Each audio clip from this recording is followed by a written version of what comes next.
Hello everyone. जैसे कि हम पिछले लेक्चर में कार्ल मार्क्स पर चर्चा कर रहे थे, इसी श्रृंखला को आगे बढ़ाते हुए हम आज के इसी लेक्चर में कार्ल मार्क्स के वर्ग संघर्ष सिद्धांत के बारे में अध्ययन करेंगे। वर्ग संघर्ष का सिद्धांत। कार्ल मार्क्स की विचारधारा में वर्ग संघर्ष की धारणा को विशेष महत्व प्रदान किया गया है। इस संबंध में साम्यवादी घोषणा पत्र में कहा गया है कि अब तक के समस्त सामाजिक जीवन का इतिहास वर्ग संघर्ष का ही इतिहास है। मार्क्स के द्वारा वर्ग संघर्ष की यह धारणा ऑगस्टीन थोरे से ली गई थी, किंतु इसकी पूर्ण विवेचना मार्क्स के द्वारा ही की गई है। उसका वर्ग संघर्ष का सिद्धांत उसके इतिहास की भौतिकवादी व्याख्या और अतिरिक्त मूल्य के सिद्धांत पर आधारित है। अब हम बात करते हैं वर्ग की। वर्ग व्यक्तियों के उस समूह को कहते हैं जो उत्पादन की किसी विशेष प्रक्रिया से संबंधित हो और जिनके साधारण हित एक हो। इतिहास की आर्थिक व्याख्या पर बल देने के कारण मार्क्स इसका लक्षण आर्थिक तत्व पर बल देते हुए कहते हैं कि जिस समूह के आर्थिक हित एक समान होते हैं उसको वर्ग कहते हैं, जैसे कि मिल मालिक, जमींदार, व्यापारी, किसान, मजदूर आदि।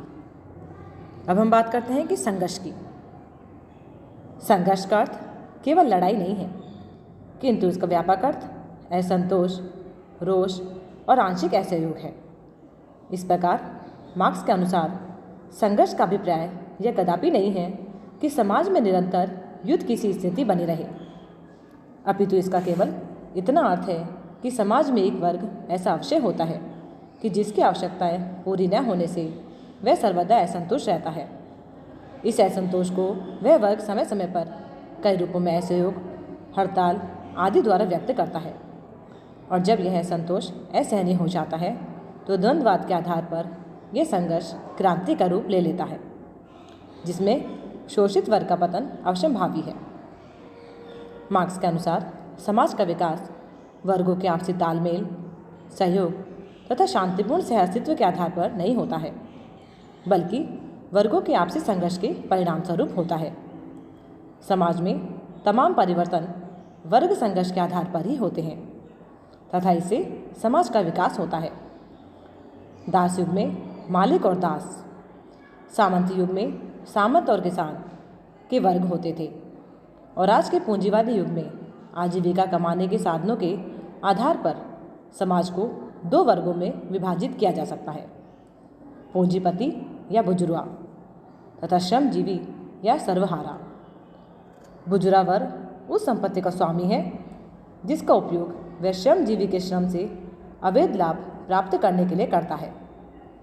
बुजुर्गा वर्ग बिना कुछ परिश्रम श्रमिक वर्ग का शोषण करता है। श्रमजीवी वर्ग समाज का वह वर्ग है जो अपने जीविकोपार्जन के लिए पूर्ण रूप से अपने श्रम के विक्रय पर निर्भर करता है। इस प्रकार मार्क्स के अनुसार पूंजीपति और श्रमिक दोनों को एक दूसरे की जरूरत होते हुए भी इनके हितों में परस्पर विरोध है।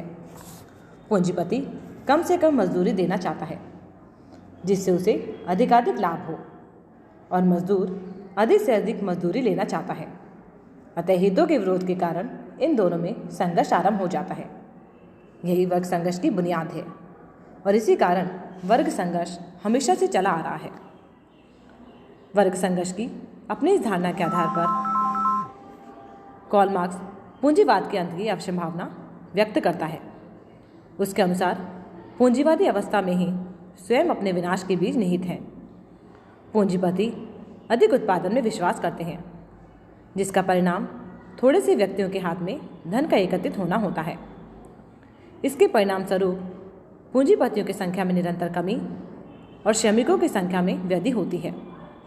पूंजीपति अपने आर्थिक लोभों के कारण एक ही स्थान पर अनेक उद्योगों की स्थापना में विश्वास करते हैं। उद्योग के इस स्थानीयकरण के कारण श्रमिकों में वर्गीय चेतना का निरंतर विकास होता रहता है। उनमें एकता उत्पन्न होती है और इसके आधार पर वे पूंजीपतियों का मुकाबला करने में सफल हो सकते हैं। इसके अतिरिक्त उद्योगों में उत्पादन की मात्रा अधिक बढ़ जाने के कारण इसकी खपत के लिए दूसरे देशों में मंडियां खोजी जाती है। विकसित पूंजीवादी देशों के पूंजीपति दूसरे देशों में भी अपनी पूंजी लगाते हैं। इस प्रकार से पूंजीवाद विश्वव्यापी रूप धारण कर लेता है।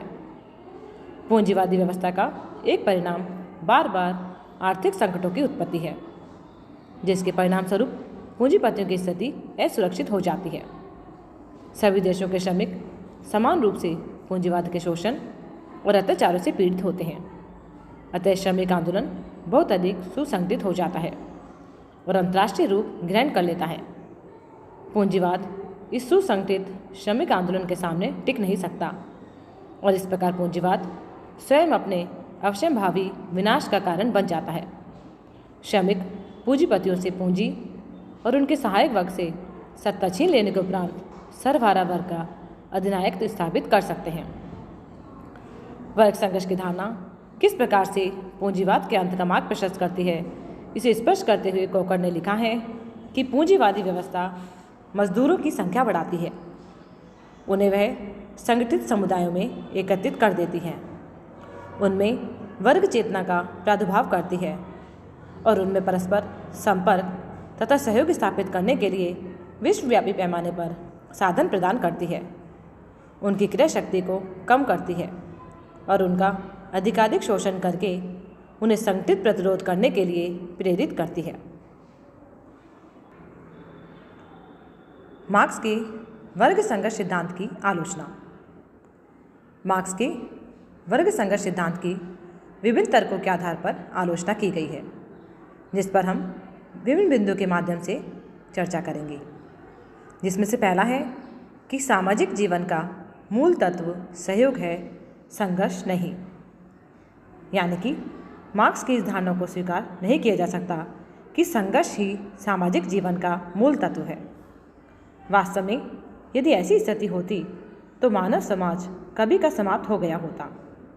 संघर्ष की अपेक्षा सहयोग, प्रेम और सहमति की भावनाएं अधिक प्रबल है और मानव समाज इन्हीं पर टिका है। आर्थिक क्षेत्र में भी मजदूर और मालिक के पारस्परिक सहयोग के आधार पर वस्तुओं का उत्पादन संभव है।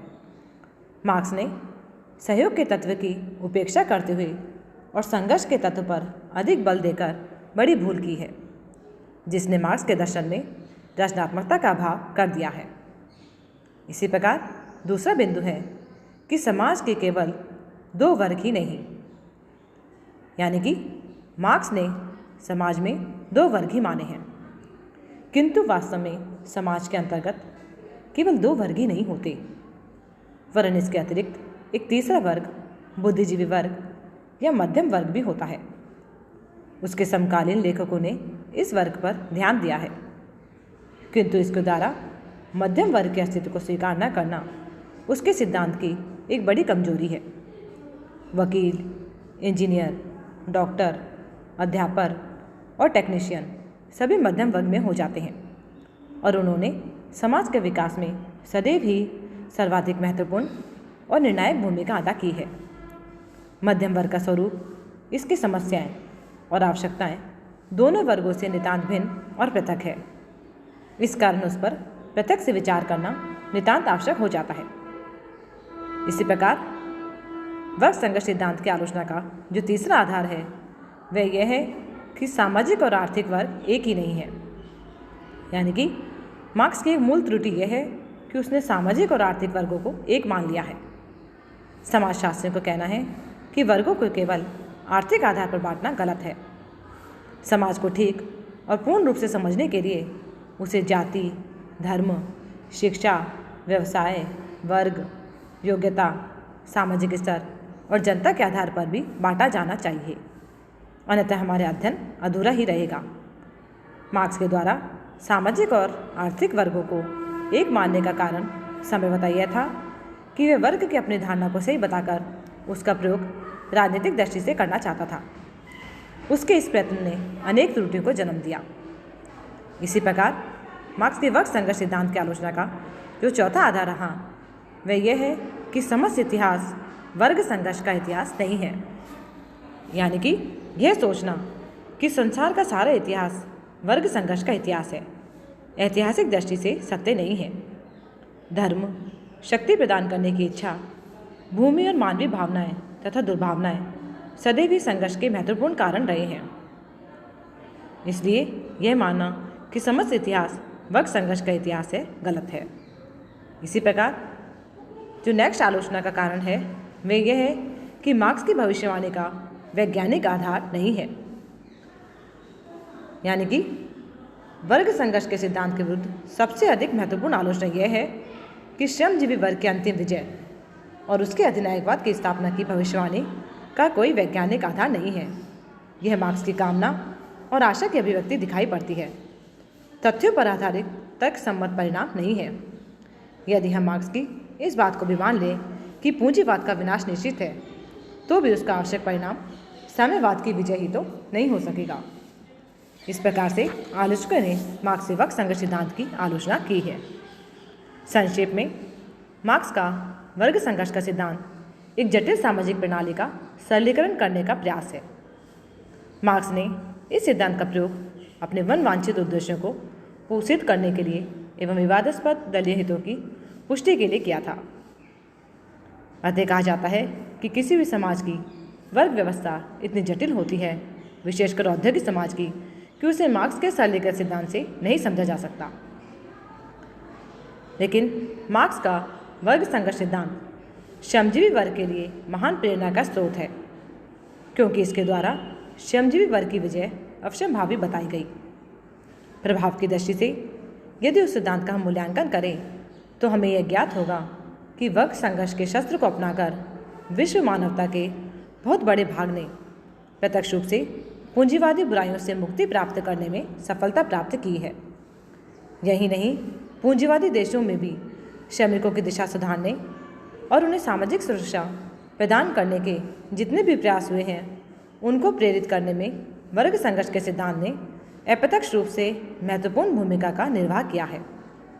अतः वर्तमान समाज में विश्व श्रमिक समाज के हाथों में यह एक बहुत ही प्रभावपूर्ण अस्त्र के रूप में है, जिससे वह पूंजीवादी शोषण से अपनी रक्षा कर पाने में ही समर्थ नहीं हो रहा है, वरन विश्व शांति, स्वतंत्रता और समानता के उन लक्ष्यों को प्राप्त करने में भी सफलता अर्जित कर रहा है, जो कि समग्र रूप से विश्व मानवता के लक्ष्य हैं। आज के इस लेक्चर में बस इतना ही। धन्यवाद।